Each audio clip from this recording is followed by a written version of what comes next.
Dancing on the grave एक शख्स, एक सनकी कातिल स्वामी की सच्ची कहानी है, जिसने ना सिर्फ अपनी पत्नी की हत्या की बल्कि उसे दफनाकर उसकी कब्र के ऊपर 3 साल तक नाचता रहा। तो उसकी इस सनक से जुड़ी पूरी कहानी आज की इस वीडियो में मैं आपको सुनाऊंगा। नमस्कार, मैं हूं तुषार कौशिक और आप इस सन्न कर देने वाली 29 साल पुरानी कहानी को सुन रहे हैं मेरे डिजिटल चैनल डिजिटल जॉकी पर। मैसूर घराने के दीवान की बेटी को शादी के बाद इश्क हो गया एक राज परिवार के नौकर से।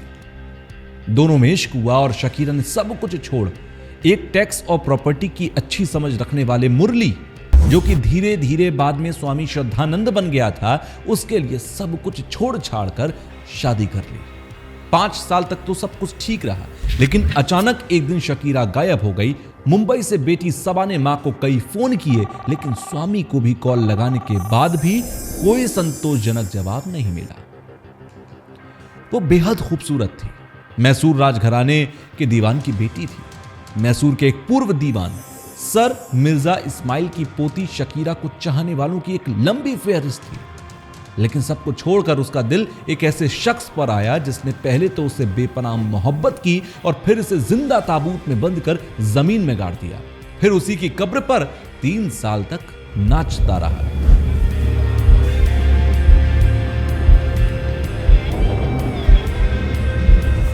जी हां, कहानी सच्ची है।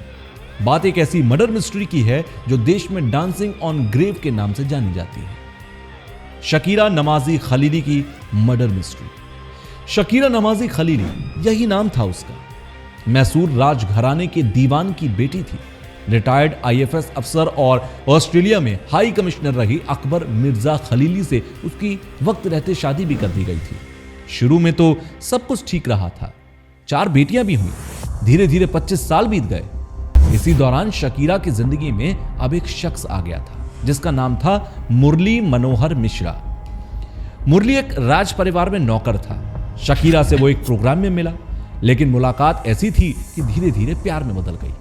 टैक्स और प्रॉपर्टी की अच्छी समझ रखने वाला मुरली धीरे धीरे इधर स्वामी श्रद्धानंद बन चुका था, इधर शकीरा को बेटे की कमी खल रही थी। इसी के चलते उसने स्वामी से मुलाकात की और बेटे की मुराद पूरी करवाने की चाहत में दोनों काफी नजदीक आ गए। आखिर में शकीरा ने पति को तलाक दे दिया और सब कुछ छोड़ छाड़ कर 1986 में स्वामी से शादी कर ली और फिर दोनों बंगलुरु शिफ्ट हो गए। मां का फैसला बेटियों को नामंजूर था, इसीलिए 3 बेटियां शकीरा से अलग हो गईं, लेकिन चौथी बेटी सबा मां को छोड़ ना सकी। वो मॉडलिंग के लिए मुंबई जरूर चली गई, लेकिन बीच बीच में मां से मिलने आ जाती थी। 5 साल तक तो सब कुछ ठीक ठाक था। दोनों बंगलुरु में एक दूसरे के साथ खुश थे, लेकिन अचानक एक दिन शकीरा फिर से गायब हो गई।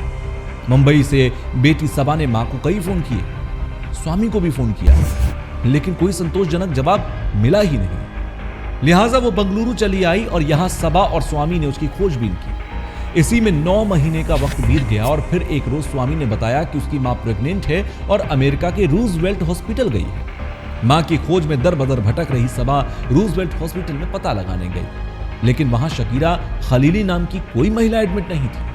सबा का सब्र टूट गया। स्वामी श्रद्धानंद की झूठी कहानी ने सबा के दिमाग में एक शक का बीज बो दिया। सबा यह जान चुकी थी कि स्वामी श्रद्धानंद उसकी मां के बारे में झूठ बोल रहा है और वो उससे कुछ छिपा रहा है। उसे इस बात की हैरानी भी थी कि इतने महीने बीत जाने के बाद भी श्रद्धानंद ने शकीरा के गुम हो जाने की शिकायत पुलिस से क्यों नहीं की। लिहाजा सबा ने पुलिस को पूरी कहानी बयां कर दी और अपनी मां की गुमशुदगी की एक रिपोर्ट दर्ज करा दी। पुलिस मामला दर्ज कर चुकी थी। अब पुलिस को पहला शक तो स्वामी पर था। उससे पूछताछ भी की गई, लेकिन स्वामी श्रद्धानंद का शहर में एक अच्छा रसूख था, लिहाजा पुलिस ज्यादा सख्ती नहीं कर पाई। काफी पड़ताल के बाद कोई सुराग नहीं मिला। नौबत केस बंद करने तक की आ गई, लेकिन एक दिन ऐसा कुछ हुआ कि शकीरा मिल गई। वो रात थी 29 अप्रैल सन 1994। बेंगलुरु क्राइम ब्रांच का एक कांस्टेबल एक ठेके पर बैठा था। तभी शराब में धुत एक शख्स आया और वो कांस्टेबल के सामने ही कहने लगा कि जिस शकीरा को पुलिस ढूंढ रही है वो तो जिंदा है ही नहीं। पुलिस ने उस शख्स को कस्टडी में लिया।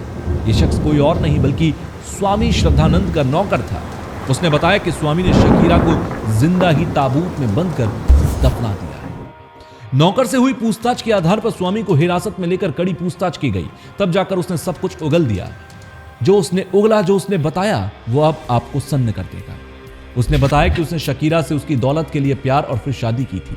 उसे वो दौलत मिलने ही वाली थी, लेकिन शकीरा ने अपनी सारी दौलत, अपनी सारी प्रॉपर्टी चारों बेटियों को देने का फैसला किया, जिसके बाद उसने शकीरा की हत्या का प्लान बनाया। 28 अप्रैल 1991 का दिन था। स्वामी ने घर के सारे नौकरों को छुट्टी दे दी, फिर खुद से चाय बनाई और उसमें बेहोशी की दवा मिला दी। चाय पीने के बाद शकीरा बेहोश हुई तो उसे एक गद्दे में लपेटकर ताबूत में डाल दिया और फिर जिंदा दफना दिया गया। उसके ऊपर शानदार टाइल्स लगवा दिए गए। 3 साल तक वो उसी आंगन में अपनी बीवी की कब्र के ऊपर रात को पार्टी करता, शराब पीकर दोस्तों के साथ उसी के ऊपर नाचता रहा। यही वजह है कि यह मर्डर मिस्ट्री पूरे देश में डांसिंग ऑन ग्रेव के नाम से जानी जाती है।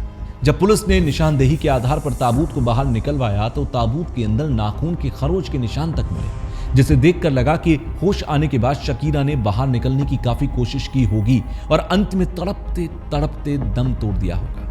ताबूत से बरामद अंगूठियों और चूड़ियों से शकीरा की पहचान हुई। यह केस लंबा चला। साल 2000 में एक ट्रायल कोर्ट ने मुरली मनोहर मिश्रा उर्फ स्वामी श्रद्धानंद को मौत की सजा सुनाई। 2005 में कर्नाटक हाई कोर्ट ने सजा को ज्यों का त्यों रखा। बाद में सुप्रीम कोर्ट ने श्रद्धानंद की अपील पर 2008 में मौत की सजा को किसी छूट के बिना उम्र कैद में बदल दिया था। तभी से वो जेल में आज तक बंद है। समय समय पर इस कहानी को लिखा, पढ़ा और देखा, साथ ही साथ सुना भी गया, लेकिन अभी भी इस कहानी से लाखों लोग अनजान हैं, जैसे आप जो इस वीडियो को अभी तक देख रहे हैं।